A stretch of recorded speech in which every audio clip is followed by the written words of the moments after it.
Good afternoon. I'd like to call to order the meeting of the Oklahoma City Metropolitan Area Public Schools Trust. First order of business is to approve the minutes for the December 16 meeting, and I would recognize a motion to that effect. So moved. Seconded. There's moved and seconded. We'll vote. Approved. Moving into Suburban School District applications for funding. First of all, we have an application from Deer Creek, and then secondly, we have an application from Edmonds. So you'll give us an update. Mr. Chairman, I have before you the first item is for $1,778.66 plus accrued interest. It's for a portion of the doors and hardware replacement at Deer Creek High School boys locker room, and this brings the Deer Creek balance to zero. Right. And then the second item is from Edmond Public Schools. It's a similar in that it's a partial funding of a project. It's approximately half of an interior renovation project at Summit Middle School, and it also brings the project total balance for Edmond schools to zero. We've reviewed, staff's reviewed both of these, and they're in accordance with everything, with all requirements. We recommend approval. Great. Are there any questions? Mr. Chairman, I'll make the motion to approve both requests. Thank you. Is there a second? Second. Moved and seconded. We'll vote. Approved. Moving into financial reports. The first item in the financial reports is the annual audited financial report. It was audited by BKD, and essentially it's a clean audit. There was no issues identified. Then you'll also find the public the trust and revenue and obligation report had $962 in interest earnings and a $63,433 reimbursement from the school district for bond project management costs. And then the payment report, which totals $2,912,619 in payments. Are there any questions? If not, I recognize a motion to approve all three financial reports. It's been moved. Is there a second? Moved and seconded. We'll vote. Approved. We now have a presentation on the technology project proposal. Mr. Eric Heilman, who's the Executive Director of IT Services for the Oklahoma City Public Schools, is going to give you a presentation today. It's a brief version of what he presented last August of 2014. When he gave a full explanation of the project when we were in discussions with them about how to move forward. Just as a little bit of background, when Dave Lopez was the interim superintendent at the schools, city staff, we approached Mr. Lopez and told him that, that we had some savings in some of the IT projects, and discussed the possible uses of those funds that they might have at the school district, some needs. And they went back and put their minds together and came forward with a proposal, which we first presented to you last August at the trust meeting. And Mr. Heilman's going to give a brief overview of that. And with that, we will start the presentation. Thank you. Thank you, Mr. Chairman and honorable members of the trust.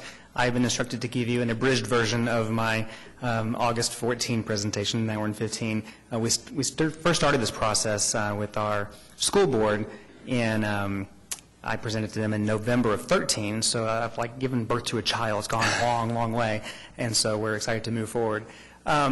We are looking at a project for Google Apps for Education. There are several districts around the Oklahoma City metro area that have engaged in Google Apps. Right now, for the first time this year, our students have email for the first time. And as we prepare them for the 21st century workplace, they need to understand how to use email. They need to understand how to interact with those modern technologies. And by the time they come to you, it's too late. They need to know how to use these technologies already. As a protection mechanism, we have also invested in Gaggle. I know you're probably laughing when I say that, but Gaggle is a human monitoring service for every email to and from a student in Oklahoma City. And it looks for inappropriate content, it looks for cyberbullying, it looks for violence, it looks for those things, and there's an algorithm that runs, and what it does, it gives the service a positive or negative. If there is a positive for any of those inappropriate content, it actually goes to a human monitor to look at it for context. If it is a false positive, it sends it on to the kid, no questions asked. If it is indeed a positive, it sends the kid a warning, and after 3 times, it suspends their email activity for 2 weeks, all without any IT intervention, which is fantastic. And at a later time, I'll give you some stories. It's already paid for itself already. It's been absolutely fantastic. Bring your own device is where the bulk of the funding will be applied to. Our current superintendent, he has a vision and a dream that every kid will have a device, and a bring your own device mechanism is a first step in doing that. We also want to purchase Chromebooks to support the bring your own device gaps that will invariably exist at our 11 secondary schools. We also want to purchase and we will, Oklahoma City will absorb the cost continuing going forward, is a video on demand service specifically to look at technology literacy instruction, not only for our kids, but our parents and guardians as well. We have content to deliver curriculum, but we really don't have a place to deliver instructional or technology literacy components, or how to use Microsoft Access, or how to use Word, things that exist in the workplace now. But the BYOD benefits, people ask this, and so I'm going to give you a brief list here, but personalized devices. These devices that we have in your pockets or in your hands are personalized to you. That's part of their digital DNA. If you have kids or grandkids, you know, they're in their fingers, and you try to pry it from them, and it's part of who they are. It's how they communicate. It's how they interact with the world. I think, importantly, is it replicates a technology-rich environment that does exist right now in the workplace and in higher ed. So we are preparing them for both higher education and the workplace. I have a small, just a 2-minute video to show you and to give you some of the benefits. I think you'll find it quite interesting. Meet Stu and Dent, 2 typical high school students. Stu comes from a pretty great home where he's got access to a smartphone, tablet, and laptop, all the tools he could ever need. Dent's family just can't afford that right now. Luckily, Stu and Dent are in a class with a laptop cart. But because there are only 10 computers in that cart, Stu and Dent have to share each computer with at least 4 other students. That just doesn't work. Although students work in groups, those without their hands on the computer just disappear from the lesson. Stu and Dent are in the same small group for a project. Stu has this great idea for the project and wants to use his smartphone, tablet, and laptop on the new school wireless. But when he tries to connect his personal equipment, he's blocked from the school Wi-Fi. Stu wonders how he can get access to the internet on his devices at his favorite coffee shop, but not at school. Back in class, he must power down his devices and rely on only those few class machines. And hopefully, he'll be one of the lucky few to get access. Of course, because Stu has so much access to technology at home, he's a whiz at it. So guess who jumps to the group's aid to get the project done? Stu. And again, everyone else just fades away. But what if Stu could use his own devices? There's a new push for BYOD, Bring Your Own Device, where Stu could get internet access at school with his tablet, and his classmates could use their smartphones, you know they've got them, or even a personal laptop. And now Dent can have that much needed access to the school computer from the laptop cart. Now no one disappears. So let's put a big dent in the digital divide. Provide for the students that really need our help, while helping students that have personal access learn how to use those devices to be productive, lifelong, 21st century learners.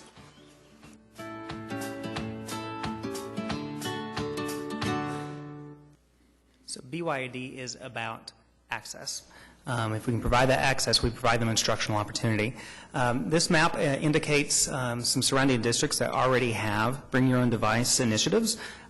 These districts, I believe, in my heart of hearts, are at a competitive and educational advantage to Oklahoma City. We're trying to offer that. I just spoke with Terry Wolf right behind us, and Deer Creek is one of those I need to circle, put a square around on that map.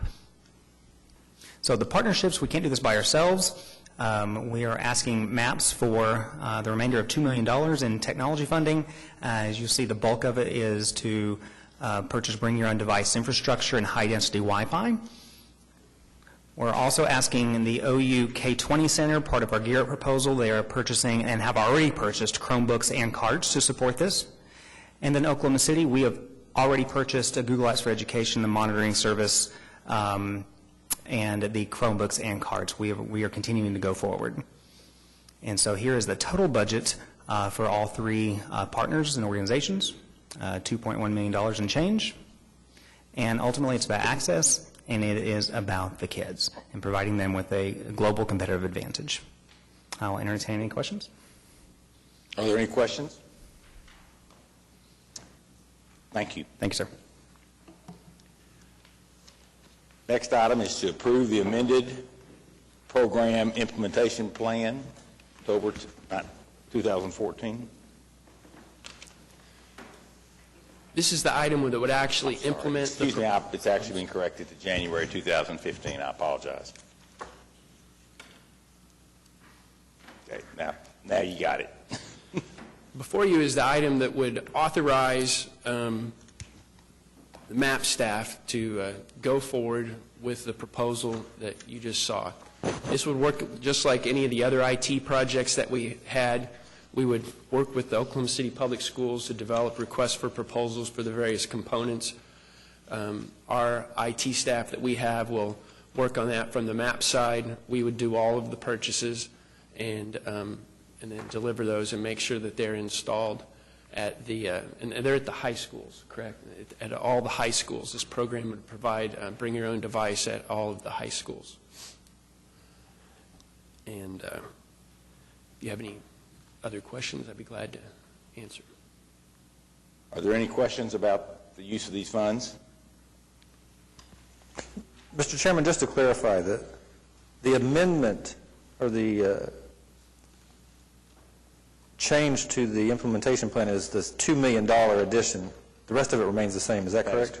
Yes. That is correct. What we've done is we went through and have adjusted the various program components of the IT plan that were already in the implementation plan to the actual costs. We've completed all those items. The last IT item that we had in the IT implementation plan was the John Rex Elementary, which we've completed. Are there any other questions? Is there a motion for approval? So moved, Mr. Chairman. Been moved. Is there a second? Second. It's been moved and seconded. We'll vote. Approved. We next have some amendments and change orders. First of all, we're being asked to approve amendment number 6 to the contract for OC MAPS program consultant services with ADG, a fee increase of $15,000 to extend the contract retroactively from January 1, 2015 to June 30 of 2015. Any questions? I'm going to move to the next one then before we vote. We're being asked to approve amendment number 4 to the contract for architectural services with TAP, the Architectural Partnership for John Rex Elementary, no cost, project ES 35. Any questions? Next, approve change order number 13 for Webster Middle School, an increase of $56,440, project ES 69. Any questions? Finally, moving to change order number 13 at Columbus at Jackson, or for Columbus at Jackson School, a decrease of $11,767.70. Accept the project and place the maintenance bond into effect, project ES 67. Are there any questions? Seeing no questions, I'd recognize a motion to approve all 4 change orders. So moved. It's been moved. Is there a second? Second. Moved and seconded. We'll vote. Approved. We now have 3 items for concurrence. A concurrence with Independent School District number 89, approving the contract for architectural services with Design Architects Plus, I-89 2007 bond issue project S79, gymnasiums at Hawthorne, Sequoia, North Highland, Linwood, and Ridgeview, fee of $790,000 and assigning Professional Service Industries, Inc. and Intercon Services, Inc. as testing laboratories. Are there any questions? Moving to the next one. We're being asked for concurrence with the School District 89 and approving a change order number 3 relating to the 2007 bond issue, classrooms and gymnasiums at Buchanan, Gatewood, Johnson, and Oak Ridge Elementary Schools, an increase of $89. Third, concurrence with the Independent School District number 89, approving change order number 8 of the bond issue, Taft Stadium renovation, increase of $77,672.82. Any questions? Seeing none, I'd recognize a motion to approve. So moved. Been moved. Is there a second? Second. Moved and seconded. We'll vote. Approved. Moving into a presentation on the status of Spiegel and Taft Stadiums. With Mr. Gary Armbruster with MA Plus Architects to give you an update on that project. Good afternoon. Good afternoon. Waiting for it to come up.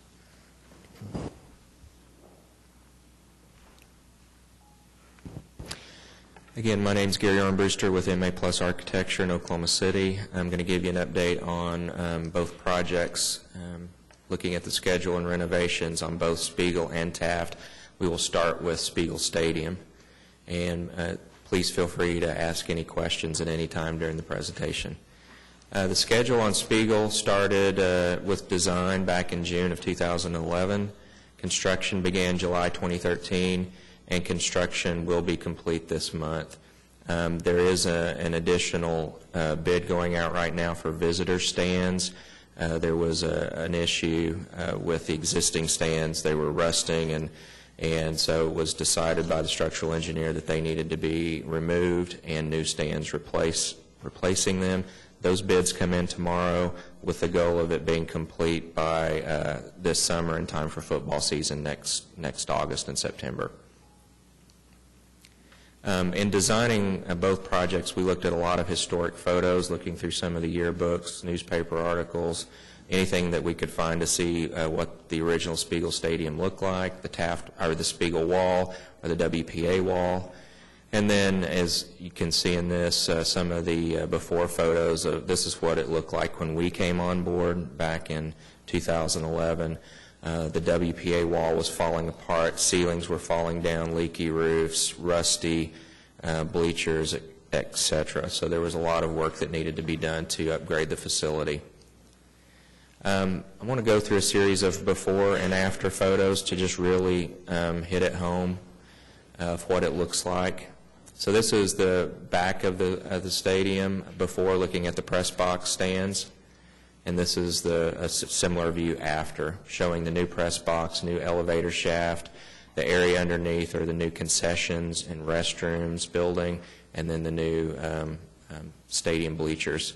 In the foreground, you can see work, sprinkler system going in. That's actually work being done by Fields and Futures with Oklahoma City Public Schools to redo the football practice field and the baseball field.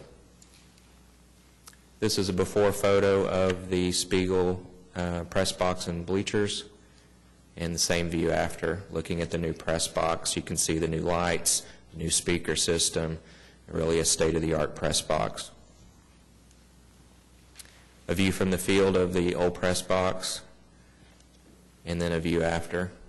Fully handicap accessible. You can see the ramps coming down either side. A view of the new turf field. It was grass before. A view of the field and the original WPA wall. And then a view today with the new 8-lane running track. Before it was an asphalt 4-lane running track. Now it's a brand new state-of-the-art 8-lane with a new football and soccer field on turf. All the elements to have a track and field meet. View underneath the previous bleachers, and a similar view underneath the new bleachers showing the area underneath the stadium, the new bleachers, the concessions and restroom building. And this is the visitor stands before. These were what needed to be torn down due to structural issues. And this is the view as it sits today, waiting for the bid to come in tomorrow and construction to start. locker room before that was underneath the stadium, and then the locker room after. Big improvements for the student athletes. New concessions. The concessions before really were unusable, and so we're going to have a really nice concessions facility.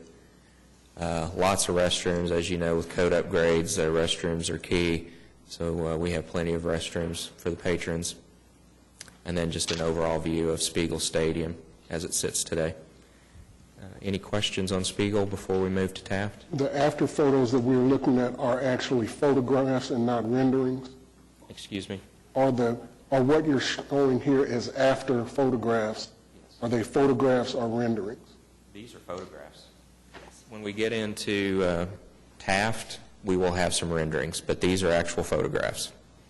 There was some discussion previously about a scoreboard that would change from, Capitol Hill to U.S. Grant to Southeast and that sort of thing. Is that in or to be done?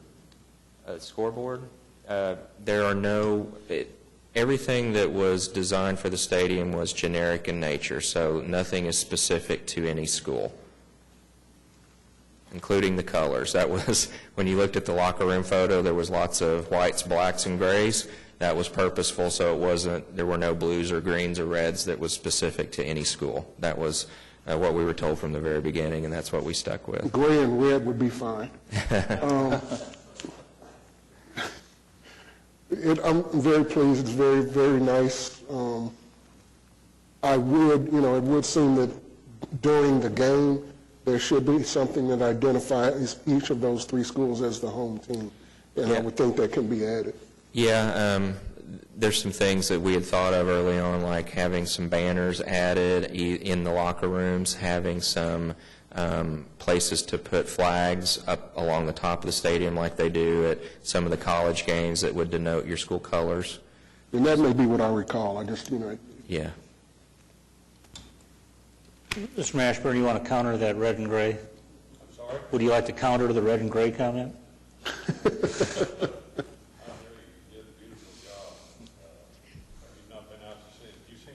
I've driven by. I haven't been inside.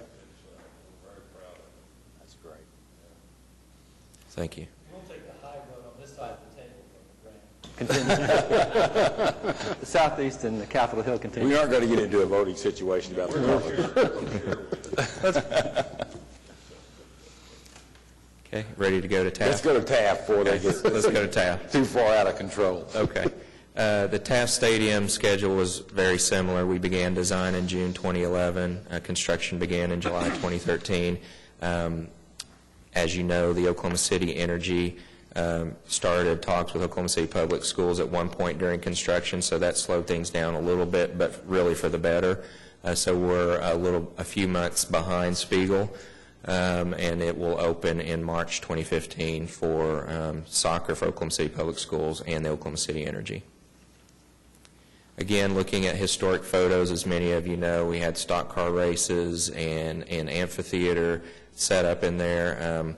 The goal here from the very beginning, I knew that we had to keep the Taft Wall or I would lose my job not only at my firm but in all of Oklahoma City. So that was the goal from the very start. Another goal from the very start was to really keep as much as we could, but the stadium was in such disrepair that it was not economically feasible to keep the concrete bleachers that were there.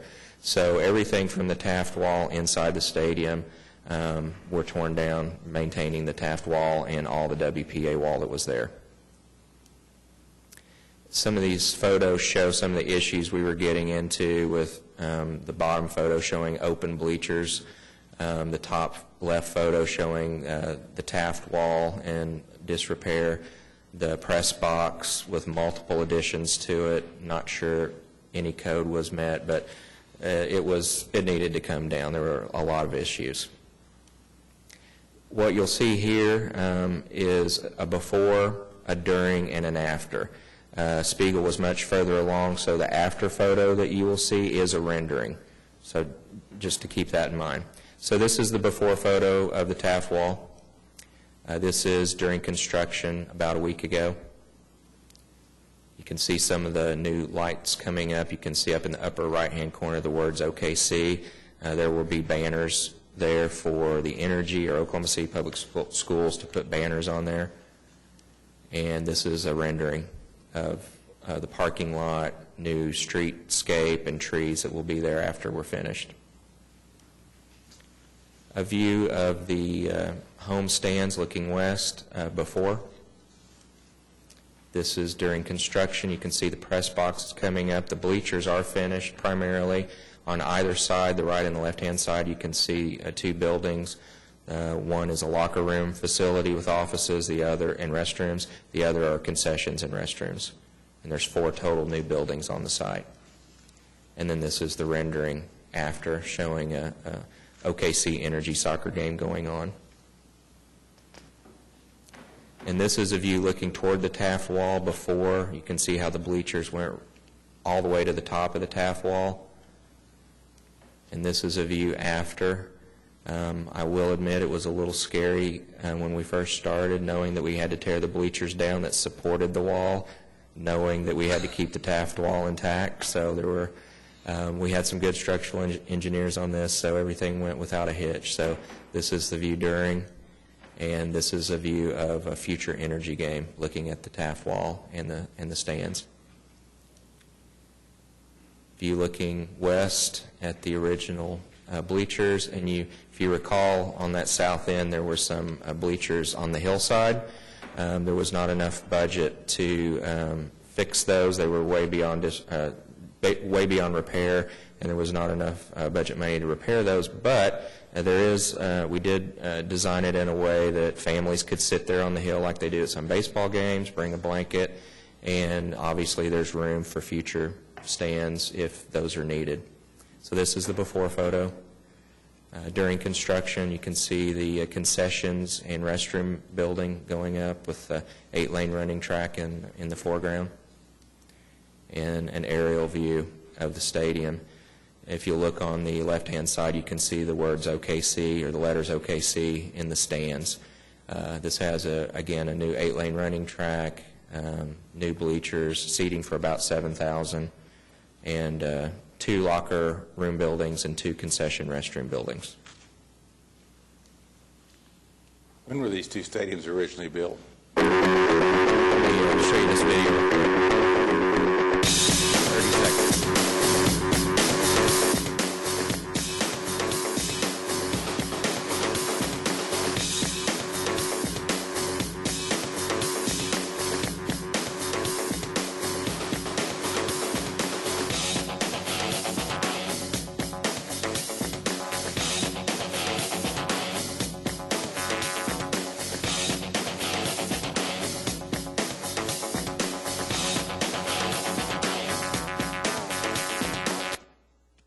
That's a short video that was done for the Energy. It's originally a 3-minute video that we've cut down, but it really gets your heart pumping and excited about a future football, soccer game being played, or track meet going on in this stadium. To answer your question, when were the stadiums built, I never found any documentation of an exact date they were built, but just during the WPA era. There were no original plaques on the WPA structure. Do you have any idea when? No, I don't. Oh, well, I won't ask any more questions. Okay, any other questions? Thank you. Thank you. Mr. Couch, update. A lot today, actually. We're down to, for Maps for Kids, 7 schools are in construction. Webster and Taft middle schools are substantially complete and will be recommended for final acceptance in the next several weeks. Columbus at Jackson Elementary was final accepted at today's meeting. Punch list work is nearing completion at the John Rex Elementary School. Emerson Alternative School Addition project received partial substantial completion, and the site demo and parking lot construction are nearing completion. Construction is underway at Northeast Academy basement fire suppression, Jackson Elementary School additional parking, and Emerson Elementary renovation and clinic projects. On the 2007 bond projects, 9 gym classrooms are complete and finally accepted. That's Coolidge, Van Buren, Hayes, Wheeler, Monroe, West Nichols Hills, Parmley, Hillcrest, and Pierce Elementary School. 4 additional gym classroom projects have now been completed. The final acceptance is being processed for Buchanan, Gatewood, Johnson, and Oak Ridge Elementary Schools. 5 gym classroom projects have received substantial completion and will be processed for final acceptance as soon as all punch list work has been completed. And that's Adams, Bodine, Mark Twain, Putnam Heights, and Southern Hills Elementary Schools. Construction continues on both Horace Mann and Kaiser gym classroom projects. As we just reported, construction is nearing completion at Spiegel Stadium, and construction continues at Taft Stadium. Construction continues on the Nichols Hills gym and safe room projects. Award of construction contracts have been approved, and construction has started on Heronville, Fillmore, Prairie Queen, Rockwood, Eugene Fields, and Edwards Elementary School. New gyms and safe rooms. Final plans and specifications for Lee, Britton, Arthur, Parks, and Willowbrook Elementary Schools and new gyms are underway, and construction of the contract for architectural services for gyms at Hawthorne, Sequoia, North Highlands, Linwood, Ridgeview are scheduled for council concurrence on January 27th. So a lot of work going on. And then after this, there's a couple of more projects. I think there's 2 more or 3 more bond projects for gyms and classrooms. And the next trust meeting is scheduled for 2 weeks from today, February 3rd. Any questions? Your program consultant update was in your package. Are there any comments by trustees? Yes, Anthony. I was pleased to see that Edmond and Deer Creek finished out their school district projects. Funding remains, however, and I wanted to challenge if there's anyone listening from the Banner School District in particular, and the Middale School District, and in particular the Putnam City School Districts, to respond to the call from staff to identify projects to spend down the rest of their funds.